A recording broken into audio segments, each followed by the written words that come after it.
Good morning students.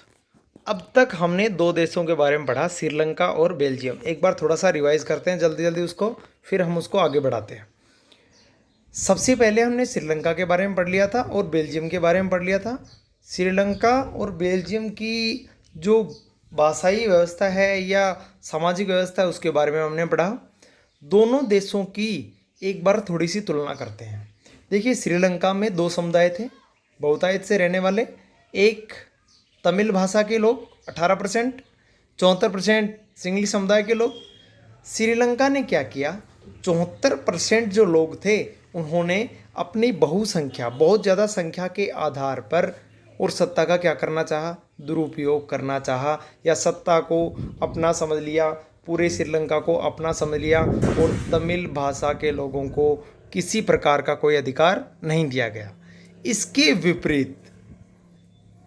विपरीत Belgium ने समझदारी दिखाते हुए क्या क्या किया, डच भाषा और फ्रेंच भाषा बोलने वाले लोगों को, दोनों प्रकार के लोगों को बराबर करने के लिए, क्या करने के लिए, बराबर करने के लिए, और क्या कर दिया, संविधान में संशोधन कर दिया। और संविधान में 4 संशोधन इसलिए कर दिए कि कोई भी व्यक्ति बेगानापन महसूस नहीं करे और सरकार में यह महसूस नहीं करे कि सरकार उनके साथ क्या कर रही है, गलत व्यवहार कर रही है, दुर्व्यवहार कर रही है या भेदभाव कर रही है। तो दोनों देशों से हमें सीख मिलती है कि अगर सत्ता का सही ढंग से उपयोग किया जाए, सत्ता का सही उपयोग किया जाए और समुदायों के बीच में सत्ता का विकेंद्रीकरण मतलब होता है सत्ता का बंटवारा। जैसे आपने देखा, बेल्जियम ने डच भाषा और फ्रेंच भाषा बोलने वाले मंत्रियों की संख्या क्या कर दी थी, बराबर कर दी थी। कोई भी फैसला, कोई भी संविधान में संशोधन करना है तो फ्रेंच भाषा और डच भाषा के लोगों, दोनों प्रकार के लोगों की सहमति आवश्यक है। ऐसा नहीं कि डच भाषा वाले कह रहे हैं तो संशोधन कर दो। तो ये सारी व्यवस्थाएं की गई बेल्जियम में, जबकि श्रीलंका ने मूर्खता का परिचय दिया और उसका परिणाम क्या हुआ, श्रीलंका में तो क्या हो गया, श्रीलंका में तो गृह युद्ध के हालात पैदा हो गए। वहाँ तो तमिल भाषा के लोग और सिंगली समुदाय के लोगों में आपस में टकराव हो गया, दोनों में बहुत सारे लोग मारे गए, बहुत सारों को नौकरी से हाथ धोना पड़ गया। ये सारी स्थिति पैदा हो गई केवल किसके कारण, केवल और केवल श्रीलंका की नासमझी के कारण या श्रीलंका के नेताओं की नासमझी के कारण। अब देखो आगे हम इसको कंटिन्यू करते हैं। बेल्जियम और श्रीलंका दोनों देशों की कथा हमने पढ़ी। एक ने तो बहुत अच्छा प्रबंधन किया, दूसरे ने प्रबंध नहीं करते हुए और अपने आप को, अपने सत्ता को अपना दुरुपयोग किया, सत्ता का क्या कर लिया उन्होंने, दुरुपयोग कर लिया। तो इन कथाओं से हमें शिक्षा मिलती है कि दोनों ही देश कैसे हैं, लोकतंत्र ऐसा देश जिसमें अपने ऊपर राज करने वाले नेताओं को जनता मतदान के द्वारा प्रत्यक्ष या अप्रत्यक्ष रूप से चुनती है, तो उसे लोकतंत्र कहते हैं।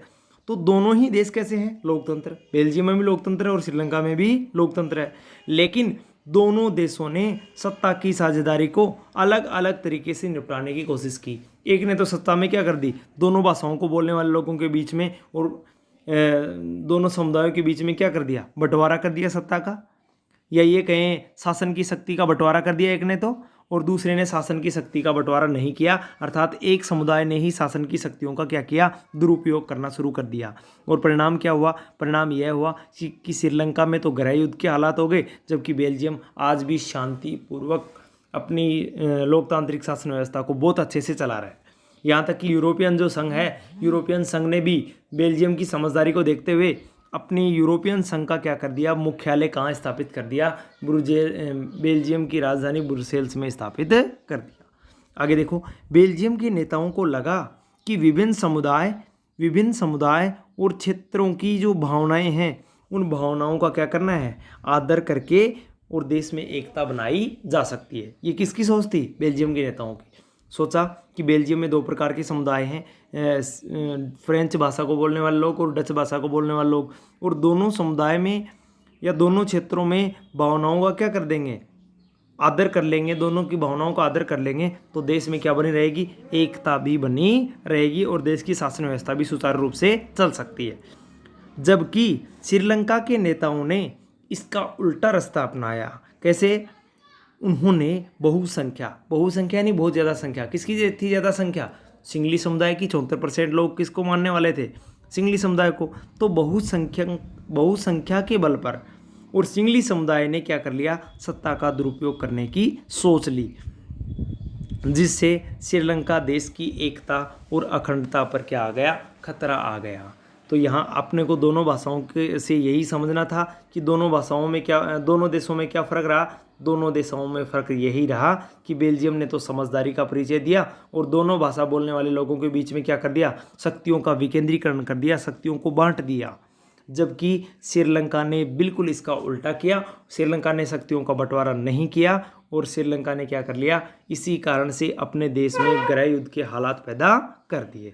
इस गृह युद्ध जैसे हालात पैदा होने के पीछे श्रीलंकन नेताओं का ही हाथ था और इसी कारण 2009 तक श्रीलंका में हालात बहुत खराब रहे और वहाँ पर तमिल भाषा को बोलने वाले लोगों द्वारा एक आतंकवादी संगठन बना लिया गया जिसका नाम था लिट्टे, लिबरेशन टाइगर ऑफ तमिल इलम।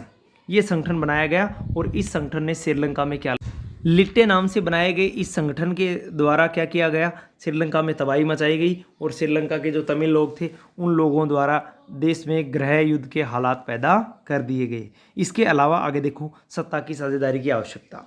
तो सत्ता की साझेदारी की क्या ज़रूरत है, क्या आवश्यकता है। सत्ता का बंटवारा करने से क्या होगा, सामाजिक जो समूह हैं उनमें आपस में टकराव का अंदेशा क्या हो जाएगा, कम हो जाएगा।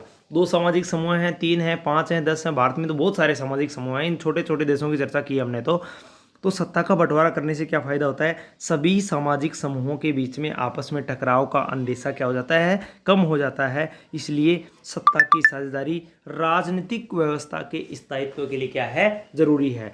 किसी भी देश में राजनीति सही प्रकार से तभी चल सकती है जब उस देश में क्या कर दी जाए, विभिन्न समूहों के बीच में सत्ता का क्या कर दिया जाए, बंटवारा कर दिया जाए।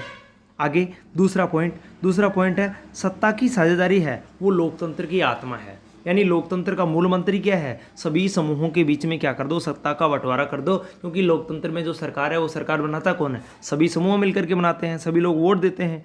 इसलिए सभी लोगों को क्या मिलना चाहिए, सत्ता में हिस्सेदारी मिलनी चाहिए, सत्ता की साझेदारी मिलनी चाहिए, सत्ता की साझेदारी मिलनी चाहिए। लोकतंत्र का अर्थ ही यही होता है कि लोगों के बीच में क्या किया जाए, सत्ता को बांट दिया जाए। लोगों के बीच में सत्ता को क्या कर दिया जाए, बांट दिया जाए। अर्थात शासन की शक्तियों का प्रयोग एक समूह के द्वारा न करके संपूर्ण समुदाय द्वारा किया जाना चाहिए। और ये कहें कि सभी समूहों के, सभी जातियों के, सभी धर्मों के क्या शामिल होने चाहिए, मंत्री लोग शामिल होने चाहिए, ताकि एक समूह विशेष के मुद्दों को वे उठा सके।